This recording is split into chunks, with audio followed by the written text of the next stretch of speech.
تمہاری روح کی غذا سینہ مصطفیٰ کے اوپر نازل ہوئی۔ سبحان اللہ۔ اس لیے میرے دوستو، اگر تمہاری خواہش ہو کہ میں سینہ مصطفیٰ سے جڑ جاؤں، میں سینہ مصطفیٰ کے ساتھ لگ جاؤں، میں سینہ مصطفیٰ کی خیرات پالوں، تو پھر قرآن مقدس کھول کے بیٹھ جاؤ۔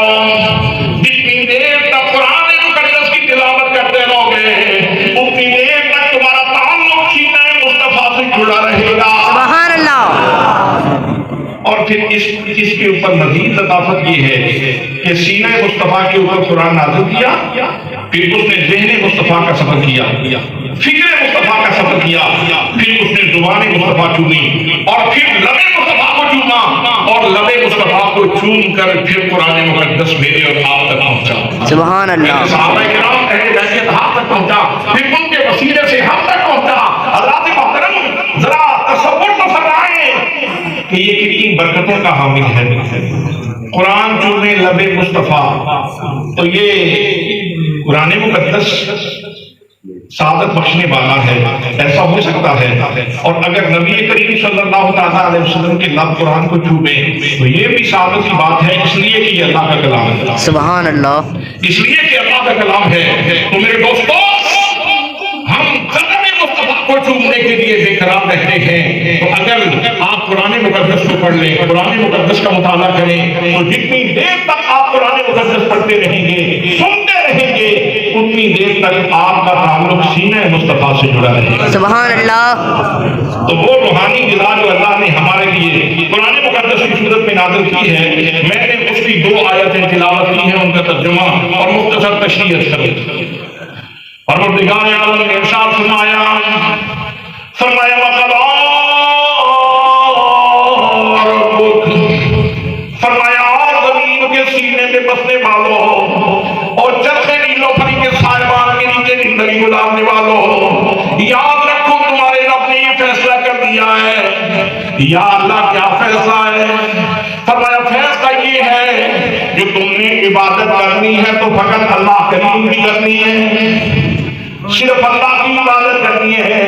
اللہ کی محترم، آج کوئی اس ماحول میں اور آپ زندگی گزار رہے ہیں، ہم تو دن میں 5 دفعہ گانے سنتے ہیں، ہمارا کلمہ وہ لوگوں سے واسطہ بڑھتا ہے، یہاں کوئی دوسری پرستش موجود نہیں ہے، لیکن جس اندھیرے میں میرے آقا کریم صلی اللہ علیہ وسلم نے چراغ جلایا، اس وقت کوئی اللہ کی پوجا کر رہا ہے، کوئی مناف کی پوجا کر رہا ہے، کوئی بدھ کی پوجا کر رہا ہے، کوئی حبل کی پوجا کر رہا ہے، کوئی چاند کے سامنے سر جھکائے ہوئے، کوئی سورج کو سجدے کر رہا ہے، کوئی آگ کو سجدہ کر رہا ہے۔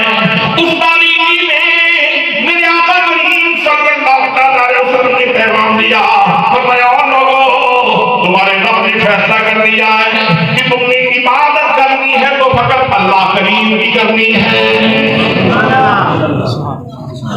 اور انسان کو جس بلند مرتبے پہ اللہ کریم نے بنایا ہے، جس بلند مرتبے پہ پہنچایا ہے، یہ تو مخدوم مہرباں ہے، یہ تو چشم کائنات کی ٹکڑی ہے، یہ تو اللہ کی قدرت کا حسین شاہکار ہے۔ چاند تو اس کا نوکر ہے۔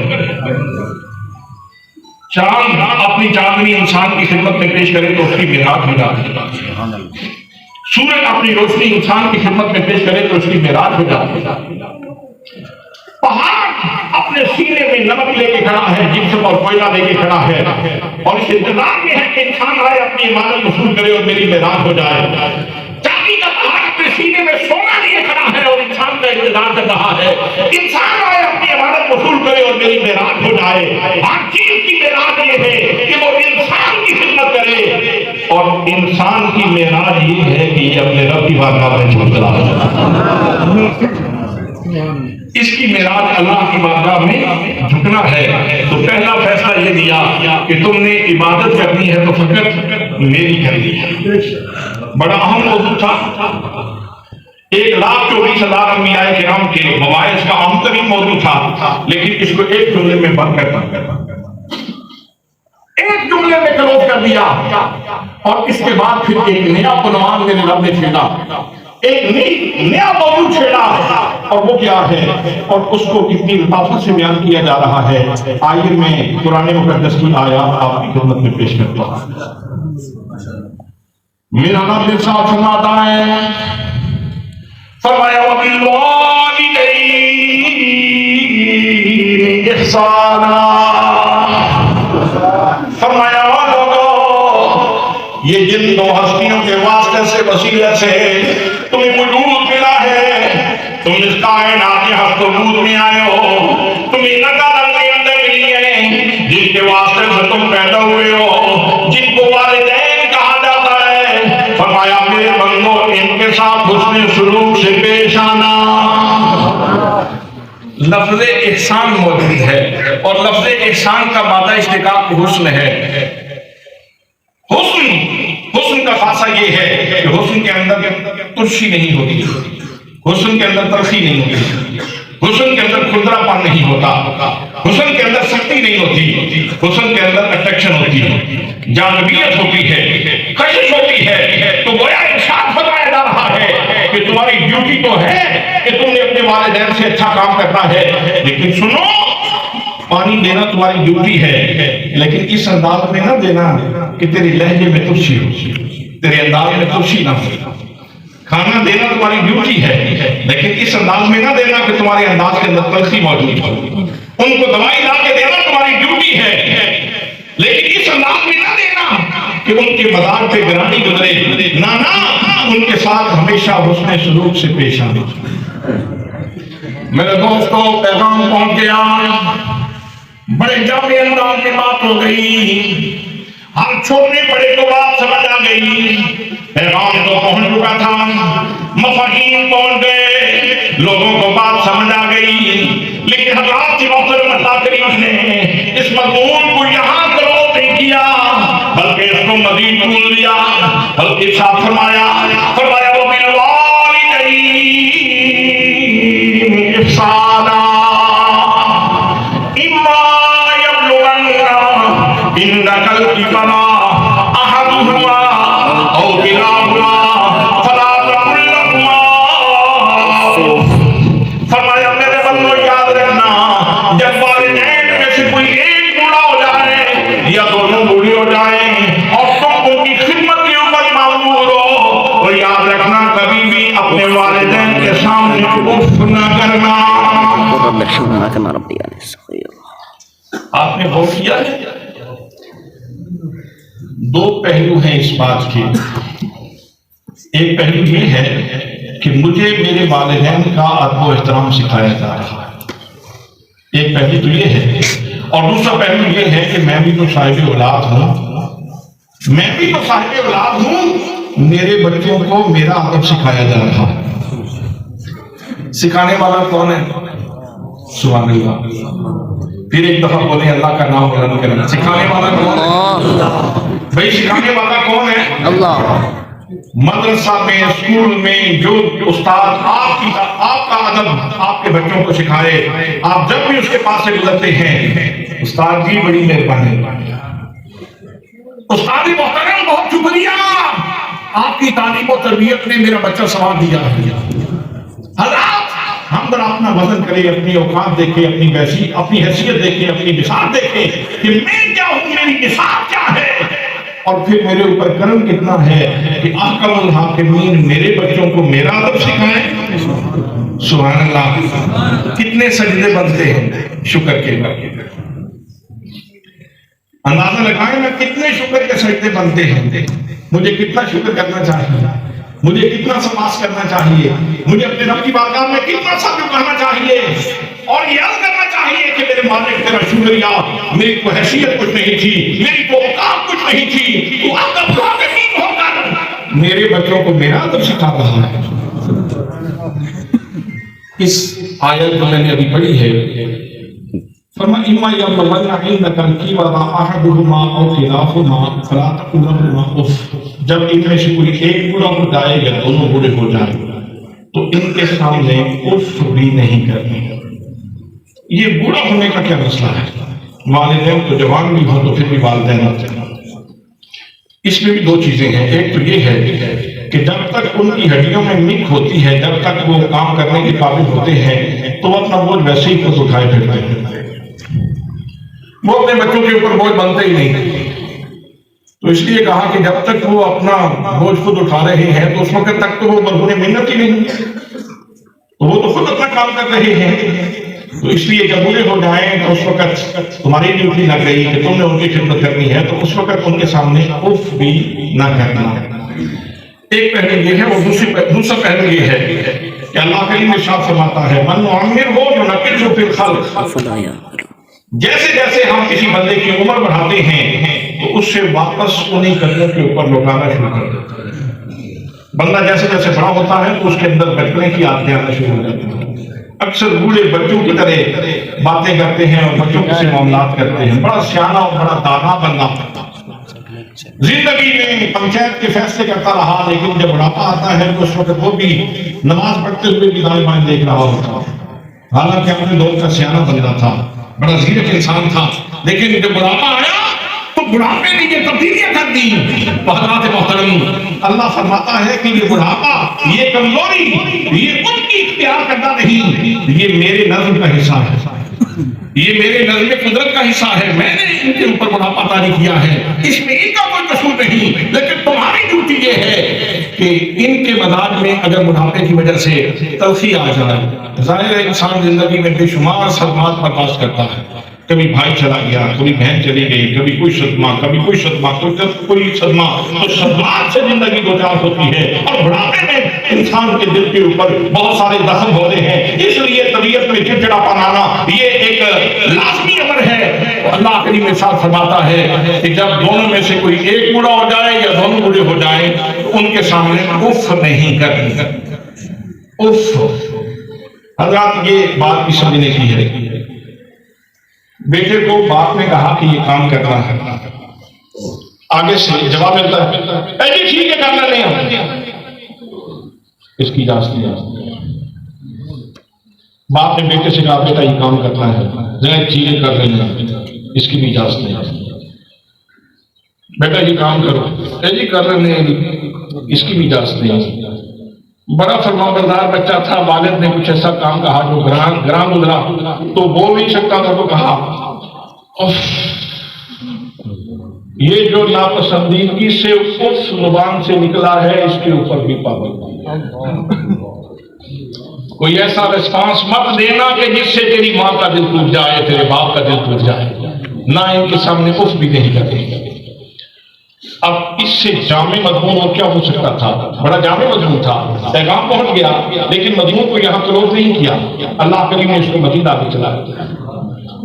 اور وہ پروردگار عالم ارشاد فرماتا ہے، فرمایا وَلَا تَنْهَرْهُمَا، ان کو جھڑکنا بھی نہیں ہے، ان کو جھڑکنا بھی نہیں ہے۔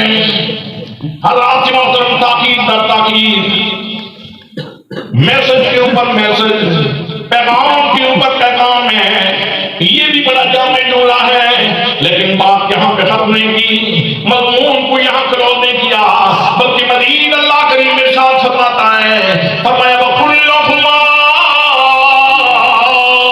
قَوْلًا كَرِيمًا۔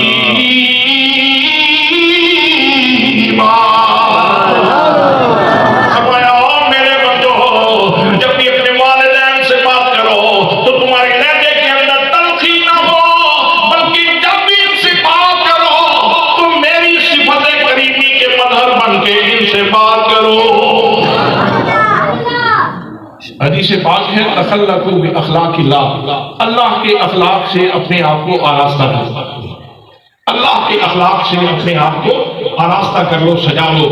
حضرات محترم، یہ جو اللہ کی صفت کریمی ہے اس کی ایک خاص بات ہے، اللہ کا ایک اسم گرامی ہے المتعال۔ اگر کوئی بندہ اس کا وظیفہ کرے اور اس کو اس کا نور نصیب ہو جائے تو بندہ ہمہ وقت ہنسنا شروع کر دے گا۔ ایک اللہ کا اسم گرامی ہے القریب، نحن اقرب الیہ من حبل الورید۔ اگر اس کا کوئی وظیفہ کرنا شروع کرے اور اس کو نور نصیب ہو جائے تو ہمہ وقت روتا ہی رہے گا۔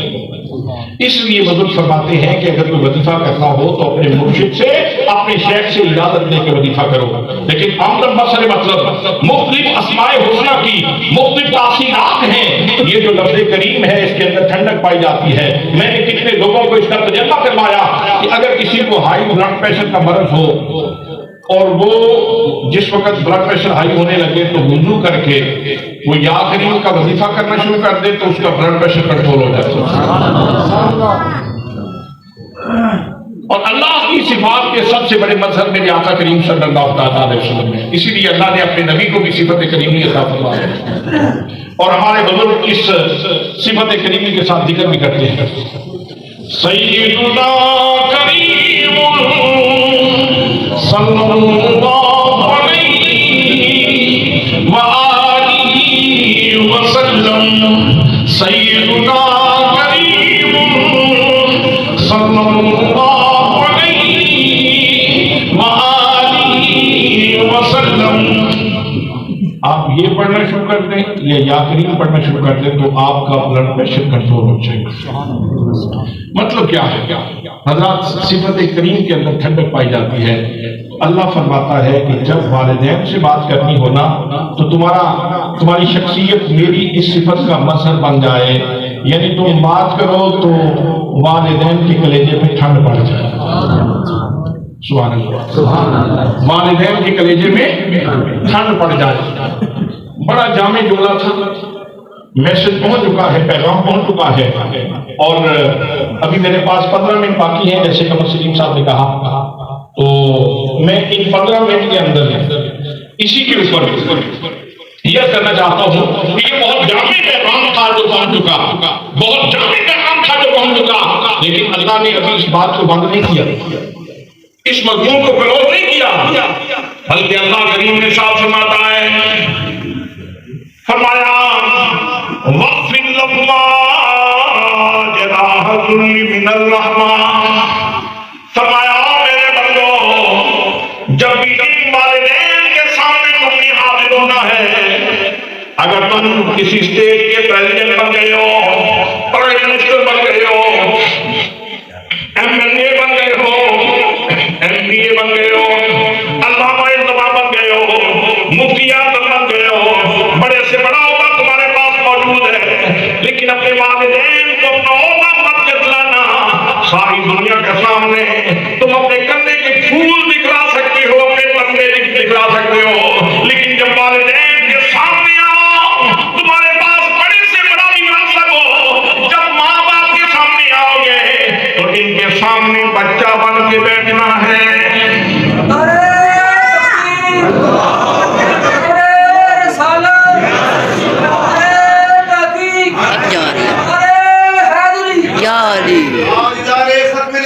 زندہ باد, زندہ باد.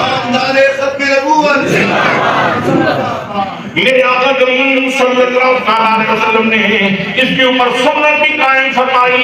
میرے آقا کریم صلی اللہ علیہ وسلم مقام جارانہ میں آپ مال غنیمت تقسیم فرما رہے ہیں. ادھر سے ایک بڑھیا آ گئی. میرے آقا کریم صلی اللہ علیہ وسلم نے والہانہ انداز میں ان کا استقبال کیا, ان کو ویلکم کیا, خوش آمدید کہا اور پھر ان کو اپنی چادر نیچے بچھا دی اور عرض کی کہ جناب بیٹھے. میرے آقا کریم صلی اللہ علیہ وسلم کے فرمان کے اوپر وہ بڑھیا چادر کے اوپر بیٹھ گئی اور نبیوں کا امام نیچے بیٹھا ہے. نبیوں کا امام, رسولوں کا امام نیچے بیٹھا ہے اور وہ بڑھیا چادر کے اوپر بیٹھی ہے اور وہ گفتگو فرما رہی ہے اور میرے آقا سر جھکا کے سن رہے ہیں. وہ ہاتھ روا کرتی ہے, زلفوں میں ہاتھ ڈالتی ہے, پیار کرتی ہے, محبت کرتی ہے, ساتھ ساتھ گفتگو بھی کر رہی ہے. نبیوں کا امام سر جھکائے بیٹھا ہے. جب جانے لگی تو انتہائی احترام کے ساتھ ان کو رخصت کیا, تحائف پیش کیے. کچھ ایسے نئے نئے لوگ جو اسلام میں داخل ہوئے تھے وہ وہاں موجود تھے. انہوں نے پوچھ لیا کریم یہ کون سعادت مند خاتون تھی کہ وہ نبی معظم جن کے سامنے جبریل بھی آئے تو گھٹنے ٹیک کے بیٹھتے ہیں, وہ نبی اس بڑھیا کے سامنے بیٹھا تھا تو ادب کے ساتھ بیٹھا تھا. تو میرے آقا نے فرمایا صحابہ کرام یہ مجھے دودھ پلانے والی میری ماں حلیمہ تھی. کیسی سنت قائم فرمائی. سبحان اللہ. فرمایا ان کے سامنے, والدین کے سامنے اپنے پر بٹھا کے بیٹھنا ہے. اور آخری جملہ اس جو گفتگو اللہ پاک نے قرآن پاک میں فرمائی اس کا آخری جملہ وہ بڑا لطیف جملہ ہے. وہ یہ ہے پہلے تو تھا کہ تیرا اور باپ کا معاملہ تیرا اور ماں کا معاملہ پہلے تو یہ گفتگو تھی کہ تم نے ان کے ساتھ کیسے سلوک رکھا ہے. اب جملہ یہ ہے کہ اب تو منہ کر میری طرف. اب بندے کو کہا جا رہا ہے کہ منہ میری طرف کر اور صرف ان کو پانی نہیں پلانا صرف ان کو روٹی نہیں دینی صرف ان کے لیے دوا کا انتظام نہیں کرنا صرف ان کے کپڑوں کا انتظام نہیں کرنا صرف ان کی سہولیات اور آسائشوں کا انتظام نہیں کرنا ان کے لیے دعائیں بھی کرنا اور الفاظ بھی میرے رب نے عطا فرمائے الفاظ بھی عطا فرمائے. میرا رب ارشاد فرماتا ہے فرمایا وَقُلْ رَبِّ ارْحَمْهُمَا كما ربياني صغيرا. میری بارگاہ میں ہاتھ اٹھا کے دعا کیا کر اور مجھے پالنے والے مجھے رزق دینے والے میرے رب میرے اوپر اپنی نعمتوں کی بارش کرنے والے میرے رب مہربانی فرما. یہ جو دو ہستیاں ہیں میرے والدین ہیں یا اللہ ان کے اوپر ویسے ہی کرم فرما ویسے ہی اپنا پیار برسا ویسے ہی اپنی رحمتوں کی بارش کر جیسے انہوں نے چھوٹی عمر میں مجھے پالا تھا. سبحان اللہ. یا اللہ ان کے اوپر ویسے ہی کرم فرمانا جیسے انہوں نے چھوٹی عمر میں مجھے پالا تھا. چھوٹی عمر میں اس کا مطلب یہ ہے کہ منہ میری طرف کر سوال مجھ سے کرنے کا ارادہ کر اور پھر ایک دفعہ مڑ کے اپنے سارے ماضی کو بھی دیکھ. جیسے تم آج تنومند صحت مند اور اس طرح اپنے پورے شباب کے ساتھ موجود ہو تم ہمیشہ ایسے نہیں تھے. تم ایسے پیدا نہیں ہوئے. تم جب پیدا ہوئے تو تم تو ہاتھ بھی نہیں ہلا سکتے تھے. تم تو اپنے چہرے سے مکھی بھی نہیں اڑا سکتے تھے. تمہاری پوزیشن تو یہ تھی.